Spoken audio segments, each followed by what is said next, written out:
Hi, this is Jim Stoker, host of Webcomics Reviews and Interviews. Today's tip of the day, always be marketing. One of the worst things about being a writer and artist in general is that we can't just simply be behind the keyboard creating. We also need to basically be out there putting out the word that, hey, we're alive and we've got something really cool coming, and hey, why don't you check this out? It's just straight up, we always need to be marketing.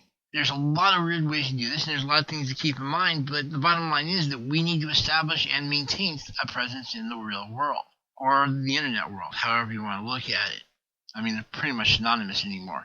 But the key here is that you do have to maintain some sort of presence. I don't care if you happen to be doing a tweet every 2 or 3 days.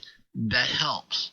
If you can basically do a tweet or even a Facebook post a little bit more often than that, hey, great. Run a podcast, run something on the YouTube, whatever. You need to have something out there that basically says that you're alive.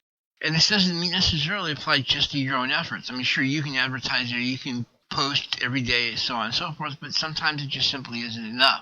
What this means is that you also need to be out there on the occasional podcast or newspaper article, or pretty much anywhere that you can basically get some information going for yourself. The more places you can actually advertise to, the better.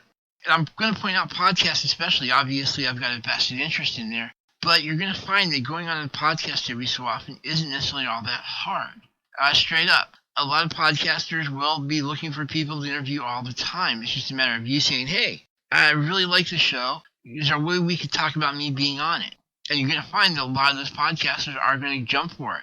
It's not necessarily because they're necessarily looking at you as a famous person, but you as somebody that has a perspective that, isn't there.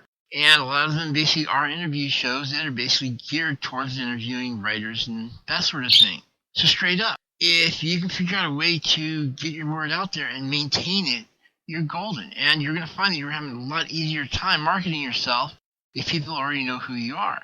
So if you're serious about this, if you're actually trying to do something of a financial nature when it comes to your work, just remember to always be marketing. I hope this has helped. If it has, please check me out at Webcomics Reviews and Interviews, available in any podcast distributor near you. Thank you and have a great day.